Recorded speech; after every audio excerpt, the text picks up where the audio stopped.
Welcome to আর রান্নাঘর। বন্ধুরা, আমি আবারও চলে এসেছি আপনাদের সাথে নতুন এক রেসিপি নিয়ে। রেসিপির নাম কি? রেসিপির নাম ধাবা স্টাইলে মশালা পনির। এই মশালা পনির কীভাবে করব চলুন দেখি তাহলে। প্রথমে আমি 200 গ্রাম পনির নিয়ে এসেছিলাম স্কুল থেকে ফেরার পথে পাশের মিষ্টির দোকান থেকে। পনিরটা খুব ফ্রেশ ছিল এবং খেতেও খুব ভালো ছিল। সব সময় পনির কিন্তু এত ভালো পাওয়া যায় না, তবে আমাদের এই মিষ্টির দোকানে পনির বেশ ভালোই পাওয়া যায়। পনিরটা ছোট ছোট করে টুকরো করে নিলাম। এবার ফ্রাইং প্যানে সাদা তেল গরম করলাম এবং পনিরগুলো একে একে ছেড়ে দিলাম। হালকা করে ভেজে নেব, খুব বেশি লাল করে ভাজবো না।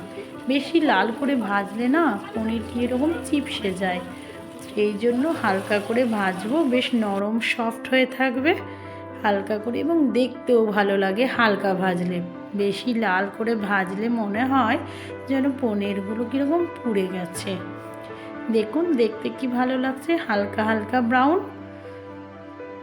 পনিরগুলো আমার ভাজা হয়ে গেছে। এবার আমি একে একে পনিরগুলো তুলে নিচ্ছি। সমস্ত পনির তুলে নিলাম। আজকে কিন্তু পনিরগুলো আমি আর গরম জলে দেব না, যেহেতু ফ্রেশ পনির, তাই এই রকম ভাজা অবস্থায় রেখে দেব। দেখুন ভাজা হয়ে গেছে। এবার সেই তেলেই আমি 2টো এলাচ, লবঙ্গ আর দারচিনি একটা দিয়ে দিলাম। তারপর 2টো বড় সাইজের পেঁয়াজ আমি একদম পাতলা পাতলা করে কেটে রেখেছিলাম, সেটাই দিয়ে দিলাম। হালকা করে ভেজে নেব পেঁয়াজগুলো। তারপর একটা বড় সাইজের টমেটো গ্রেট করে রেখেছিলাম, সেটা দিলাম। টমেটো এখানে কিন্তু বাটলে চলবে না বন্ধুরা, এইভাবে গ্রেট করে নিতে হবে, তাহলে টমেটোটা একটু গোটা গোটা হয়ে থাকবে, তাহলে মশলা পনিরের টেস্টটাই আলাদা হবে। তারপর দিলাম 1 চামচ আদা বাটা আর 1 চামচ রসুন বাটা দিয়ে একটু আদা রসুন গন্ধটা যাক সেই পর্যন্ত নাড়াচাড়া করে নেব। আপনাদের মনে হতে পারে বন্ধুরা যে এত কম মশলা কেন, আসলে বেশি মশলা দিয়ে শরীরে ক্ষতি করে লাভ নেই। এরপর আমি দিলাম 1 চামচ হলুদ গুঁড়ো, 1/2 চামচ জিরে গুঁড়ো, আর এই যে 1/2 চামচ ধনে গুঁড়ো, 1/2 চামচ কাশ্মীরি লঙ্কার গুঁড়ো দিয়ে আবারও একটু ভালো করে নাড়াচাড়া করে নিচ্ছি। মশলাগুলো একটু ভালো করে কষিয়ে নিতে হবে। যেহেতু মশলা পনির, তাই মশলাটাই হলো মেন লক্ষ্য। এটা হলো আমার গরম মশলা, 1/2 চামচ আমি গরম মশলা দিয়ে দিলাম।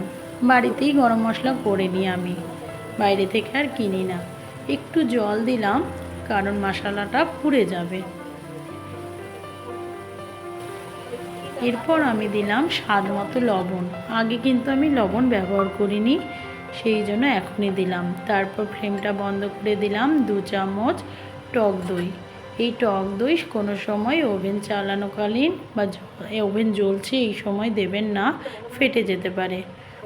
সেই জন্য আমি সবসময় ফ্লেম অফ করে তবেই টক দই দিই।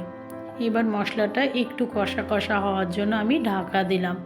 মশলাটাও তেল ছেড়ে দিবে এবং মশলাটাও একটু ভালোভাবে রান্না হয়ে যাবে। দেখুন হয়ে গেছে, মশলা তেল ছেড়ে দিয়েছে।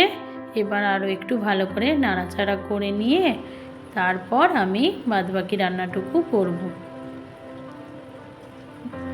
এরপর দিলাম 1 চামচ মতো আমি চিনি দিয়ে দিলাম।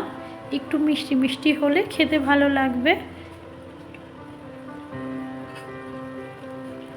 হয়ে গেছে মশলা। এবার পনিরগুলো আমি দিয়ে দিচ্ছি। পনিরগুলো একটু মশলার সাথে ভালো করে নাড়াচাড়া করে নেব। দেখুন আমার এই মশলা পনির খেতে খুব ভালো হয়েছিল বন্ধুরা। আমি তো রাত্রে ভাতের সাথে খেয়েছি, আবার সকালে একটু ছিল, সেটাও রুটির সাথে খেয়েছি। আমার কিন্তু এইভাবে পনির রান্না করলে খেতে খুবই ভালো লাগে। দেখুন একটু ভালো করেই আমার যে ক্যামেরাম্যান মানে আমার কর্তামশাই একটু ভালো করে দেখালো আপনাদের। এবার উপর থেকে আমি কসুরি মেথি দিয়ে দিলাম। কসুরি মেথি যদি বাড়িতে না থাকে অসুবিধা কিছু নেই, আমার আছে বলে আমি দিলাম। আপনাদের দিতে হবে এরকম নয়। এরপর আমি ধনেপাতা কুচি দিলাম। এই ধনেপাতা তো এখন সব বাড়িতেই মোটামুটি থাকে, সেই জন্য ধনেপাতা থাকলে দিলেই হবে। দেখুন আমার রান্না রেডি। এই ধাবা স্টাইলে মশালা পনির ভাত রুটি সব কিছুর সাথেই খাওয়া যায়। আপনারা এইভাবে আমার রেসিপি একবার করে দেখুন, খুব ভালো লাগবে। ভালো থাকবেন, সুস্থ থাকবেন।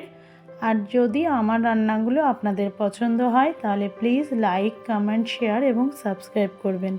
Thank you.